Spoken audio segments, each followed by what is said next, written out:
We're taking a trip to the metaverse, and the OG is driving. So let's get to some Braves talk.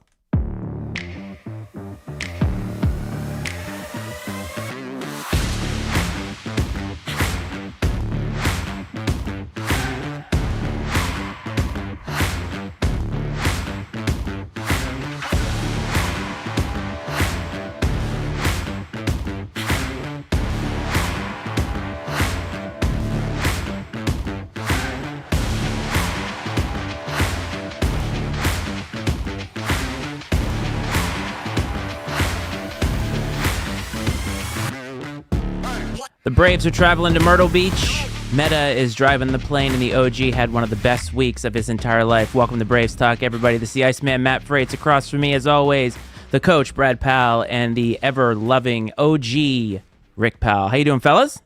Iceman, OG Braves fans, doing well.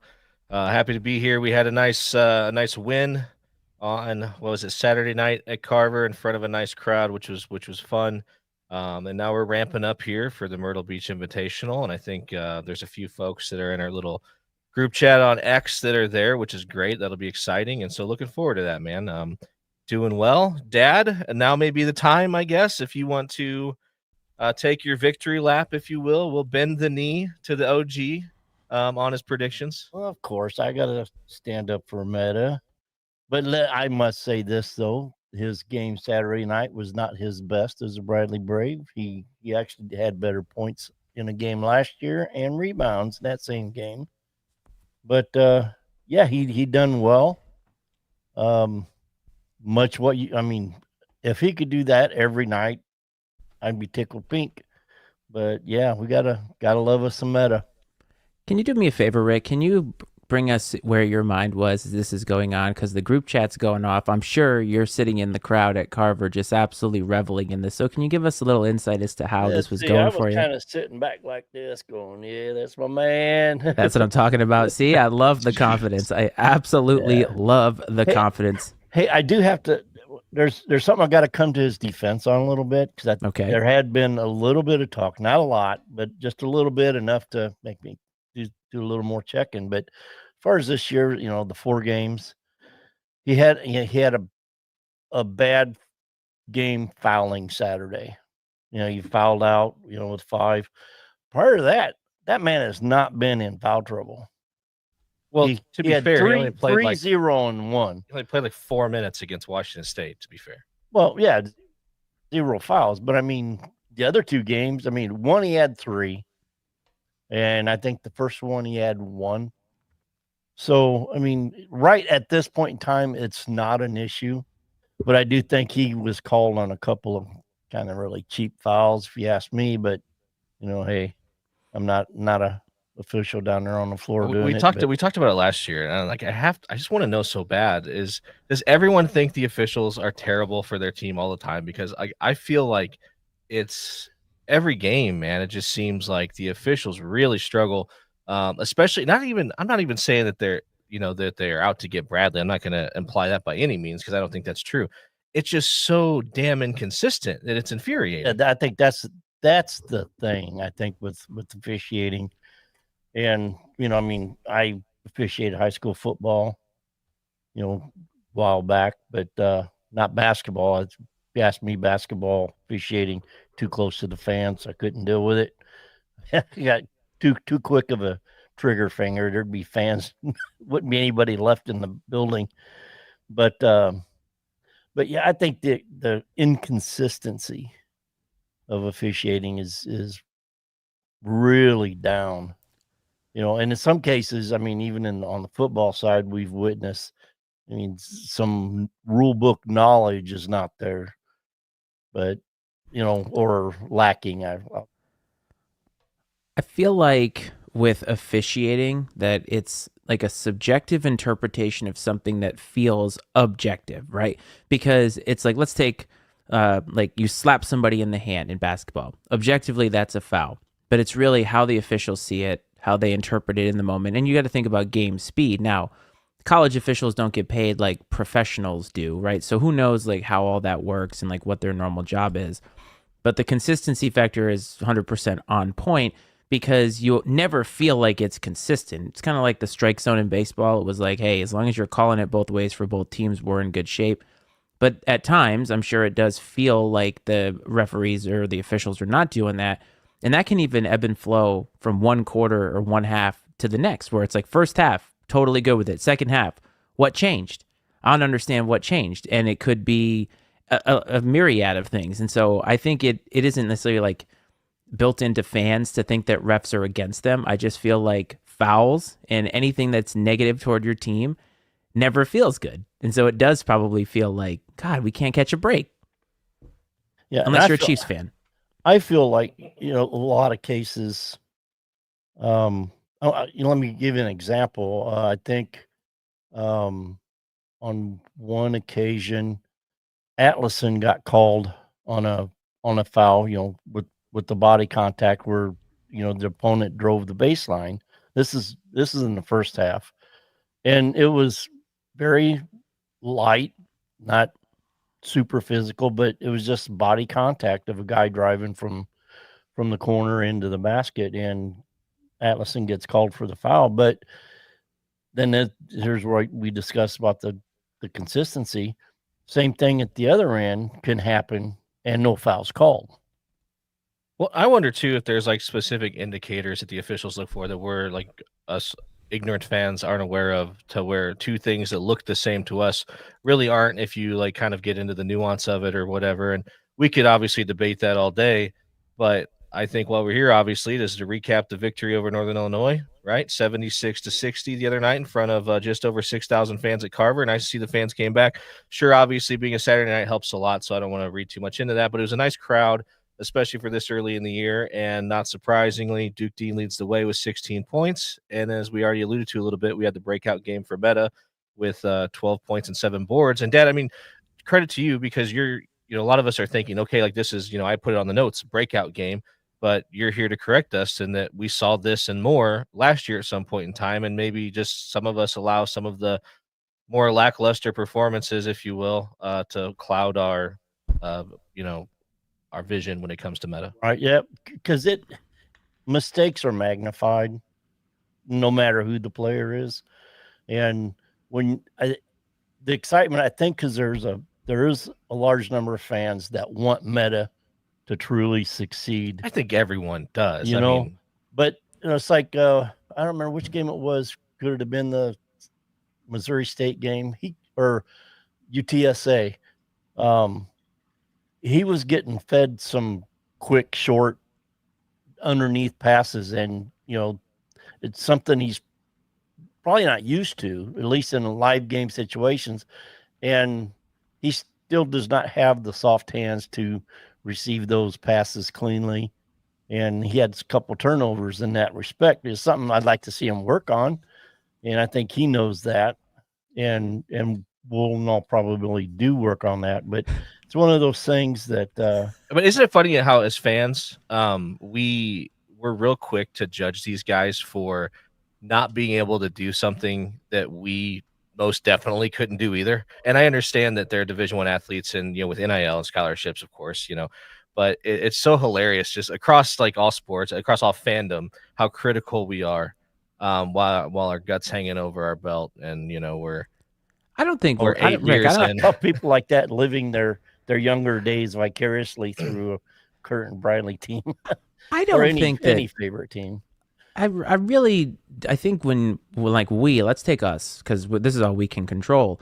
I think that it's not even criticism. I think it's observation. And I mean, looking at it from a fan's perspective and from what we do here, if Meta was on here, we wouldn't be like, man, you're just not cutting the mustard. Like that just wouldn't be something we would say. No, and that's not the case. I mean, and that's what I'm saying. And but to go back to the officiating, I think with Meta, when we see flashes and we don't see consistency or growth with the flashes, I think from like your perspective, Rick, that's something that you're like, man, I know he can do it.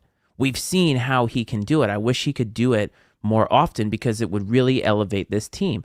I think Meta thinks that. I think Coach Wardle thinks that. And I think so we're not saying anything about him that is out of it's like out of pocket. I mean, I think that everybody would love to see that, but consistency, and that goes with players too.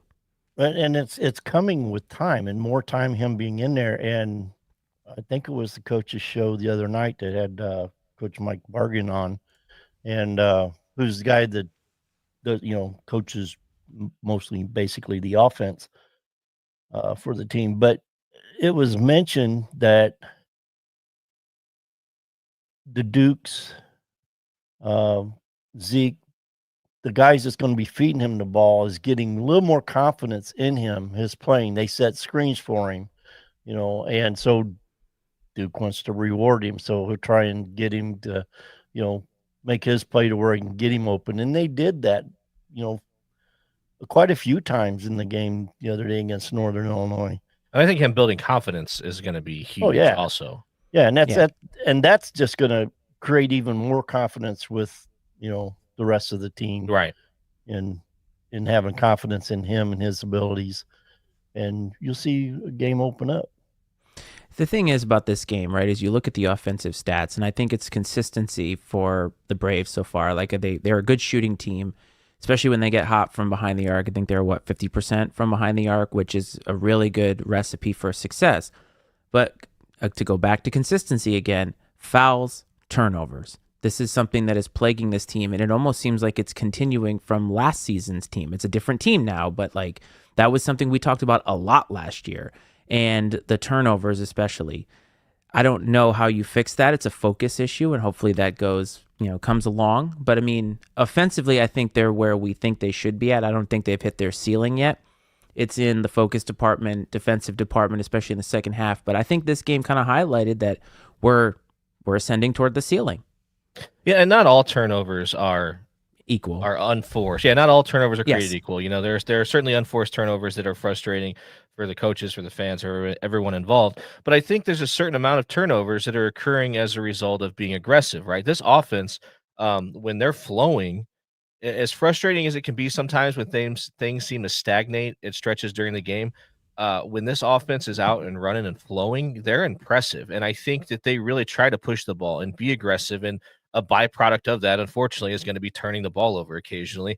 And then on the defensive end, I think, coach, it's one of the pillars of the program is playing great defense. And I think also what comes with that, especially early on in the process, especially with newcomers, is a byproduct of the aggression that comes with playing a great defense, is going to be some fouling. Now, if we're having this conversation at the end of February about the same things, all right, now I guess we can't blame it on the aggressiveness. It's just we've had to be more disciplined. But for now, I'm willing to chalk it up to we're trying to be. Wait till the end of February. Well, I'm just saying, but I'm saying at this point, though, I think we can chalk it up to these guys trying to be aggressive and make plays, and that's good because it's really hard to coach that mentality. You can always kind of it's real easy to get someone to back off, I think, and kind of throw a wet blanket on them, if you will. But to get someone that's a little bit more I don't know, laid back or in their style, to get them to play at an aggressive pace is hard. So I like the fact that we got guys that are naturally aggressive and are always in attack mode. That's a lot of fun to watch too as a fan. Yeah, and this is when I bring it up, it's not a matter of this team is not going to be able to fix this. It's like a point with your kids where you are tracking their height as you go along, and it's like, okay, this is what we're seeing now. Let's see what it looks like in a couple of weeks, especially after this weekend. And so I think that's exactly what you're talking about is we're looking for points of growth here where they're going to kind of jump off. And I see that turnovers, fouls, focus, things of that nature. They still want to be aggressive, but you want to see some of the more positive ends of that. Rick, go ahead. Yeah, that the fouls and turnovers, and there's some silly turnovers because, like a coach had said, I think in the post-game show, some of the turnovers, are from like what Brad said is, from being aggressive, but the ones that are just hair pulling are the little travels, taking extra step before you get going, missing passes, throwing it out of bounds. Those are the turnovers that are really kind of hurting us, I think, right now.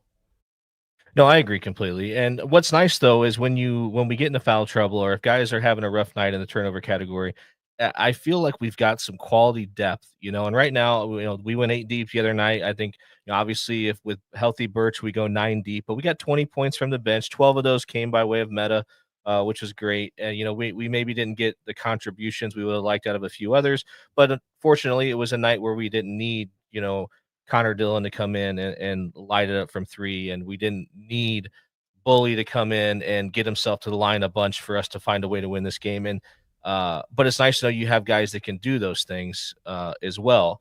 And I think one that's got a lot of fans scratching their head a little bit just because they like what they've seen from him early on is, no Corey Thomas. And maybe it's a matchup thing. It could be, I mean, I don't know Corey Thomas as a person at all. He seems like a really high character guy, but there could be some off the court issue. Maybe there's a mild injury. Maybe he's been under the weather. You never know what could be going on that could be keeping him off the floor.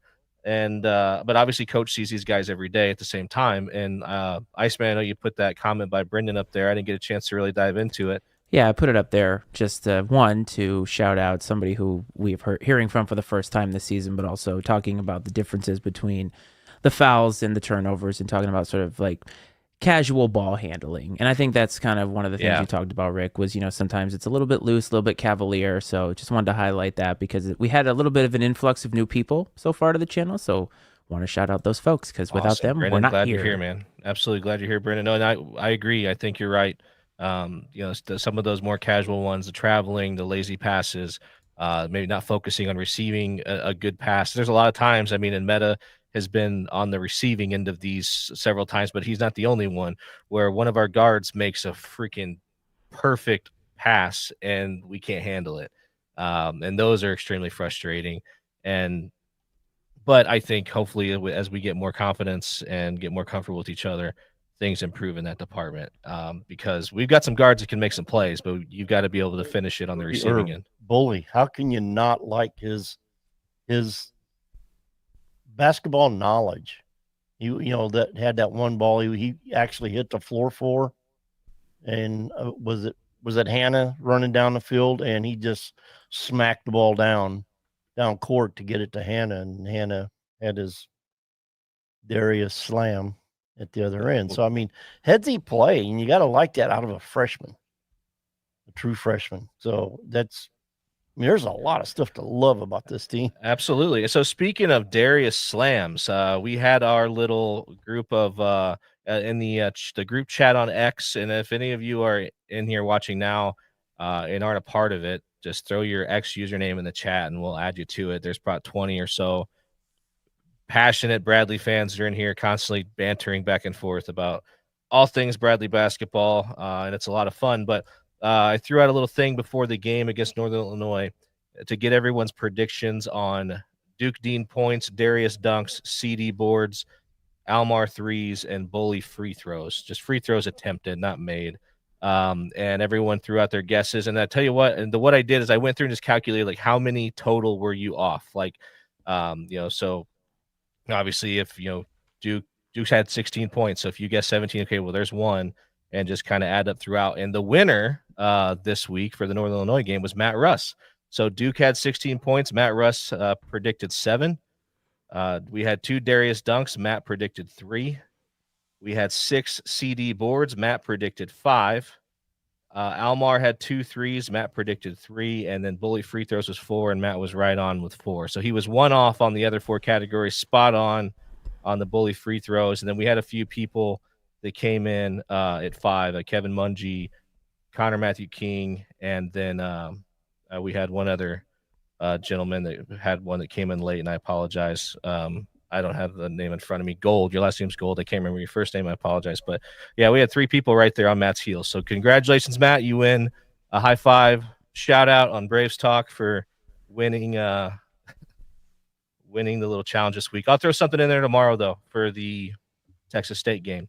Yeah, we're trying to do stuff like this to sort of add something, right, to interaction, because we got this great group chat. And so if you are watching right now, let us know where you're watching from and let us know that you're out there.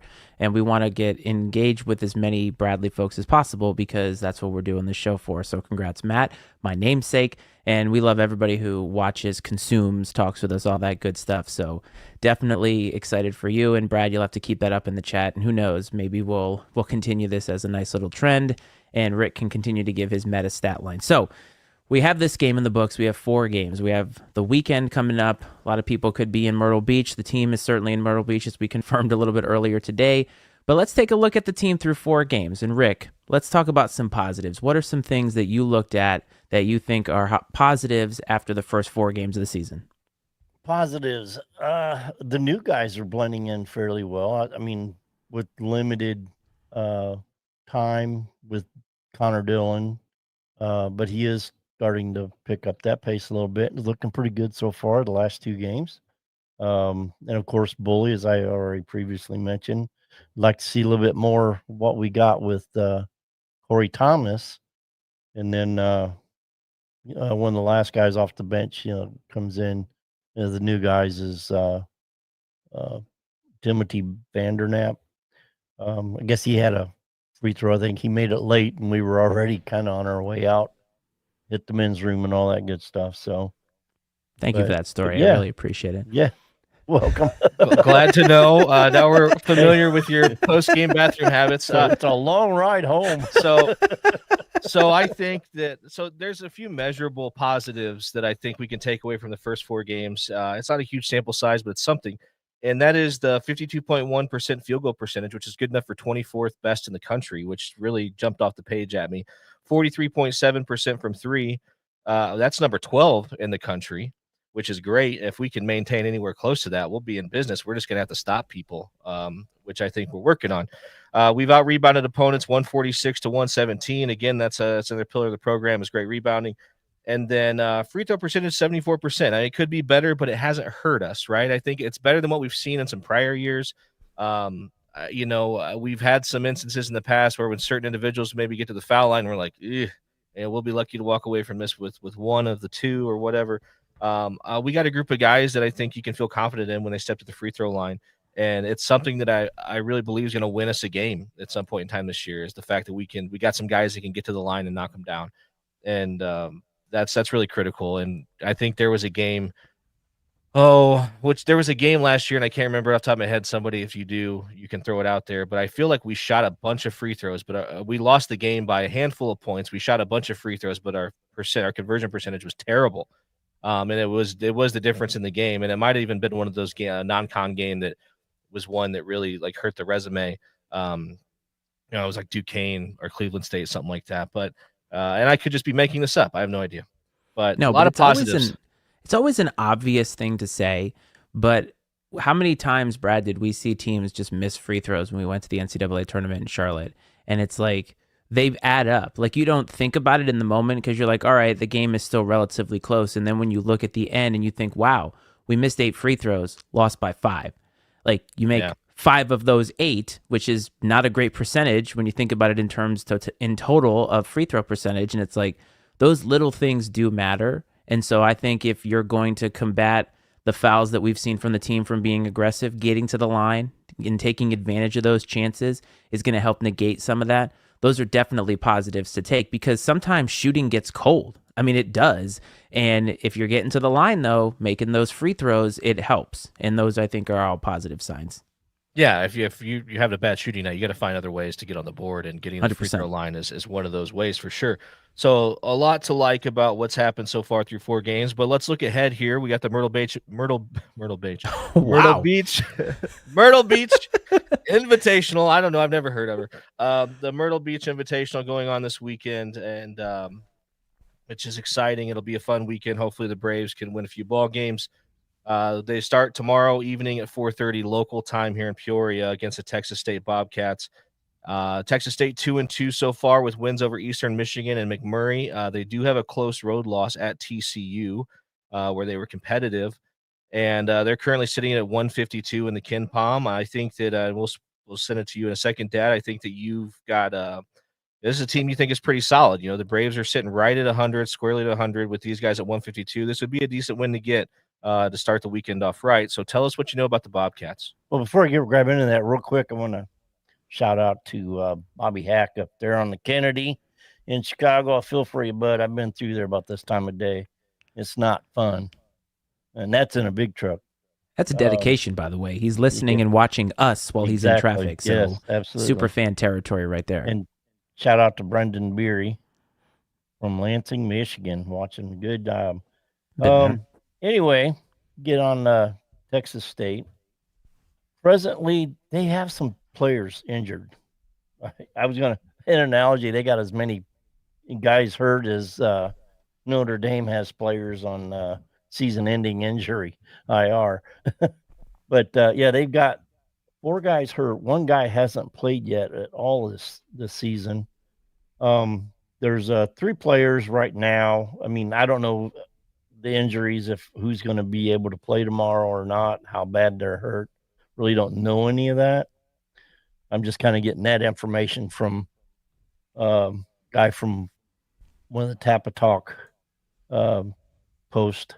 But So are these recent injuries? Because last week you were feeling pretty good about Texas. You thought Texas State was pretty solid. So are these injuries that occurred this week? One is this Dawson guy. He in TCU he had like 15 points. So I mean he's a big deal. Couple of the others hurt. Like there's a couple, I think 2 or 3 got hurt when they played TCU. One guy actually had a separated shoulder, so I don't know how long that's going to be. He's got to play through that, man. He's got to play through that. 100%. So I don't know who's going to be able to play tomorrow. You know, I don't have access to any of that info at this point in time. Can you give him a call? Yeah, Yeah, right. HIPAA, that's probably a HIPAA violation. Yeah, exactly. But I'm right now. I mean, from what I know of the team, there's 3 guys that's pretty productive. Their biggest scorer is Joshua O'Gara. He had 23 points the other night against who'd they play? Abilene Christian. Yeah, they lost that one too, right? That's their other loss. Yeah, they did lose that one. But just keep in mind they lost TCU by 5, but that's when they had several of the other players, and I think that's the game that 2 or 3 of them got hurt in. But so the second guy is a Caden Gums, had 16 points the other night and played a lot of minutes. A Tylan Pope was another kid. He actually had against the TCU. Where did I put him at? Yeah, he had 17 against TCU. So I mean, the guys can score, and I watched a little bit of them against TCU and a little bit against Abilene Christian. These guys will play some defense. So that was going to be my next question. So obviously you named some key players. So what would you say that their strengths are? They'll be a little scrappy. They're not big, tall. I think their tallest guy is a 6'10", and he hadn't even really played much. So besides that, it's a 6'9" guy. But they're 35% from threes, rebounds. They're 34, almost 35 rebounds per game. Did you say 35 rebounds per game? 35 rebounds a game. Feels like a lot. Is that a lot? Seems like a big. About average. That's up close to an average of what we would normally do. Gotcha. But hopefully we're able to run them off 3-point line. I feel like it seems like every team has their best 3-point shooting performance against us. It seems like it never. Yeah, and I'm not sure on fails. the volume. You know, as a team, I didn't look into. Well, I should have, but I didn't. You know how many threes they've thrown up, but they are 35%. Yeah, give me a break. They do score 75.5 points a game. What do you think we pay you for? Come on. Yeah, what? Pay me? Are we getting paid? No, not yet. Definitely not. Let's see here. Oh, they do shoot. They make seven threes a game. So that might give you an idea of the volume. Assists are like 15 assists. Turnovers, almost 12 a game. And their opponents are at almost 13 a game. And that's the thing that hurts us. So, I mean, and then we got to take care of the ball. Steals, I mean, 7.6 steals per game. So for them that they'll take from us. Where would you say that? Where would you say their weaknesses are? Where do they struggle? What's something that we can capitalize on? Our size. If our size can stay out of foul trouble, right? Not to be negative. I'm not trying to be negative, but it's been an issue because they'll be athletic. I mean, I think a lot of the teams that, even though we have won the games, because I don't think Washington State was like this, but the CMOs, San Antonio, and then Northern Illinois.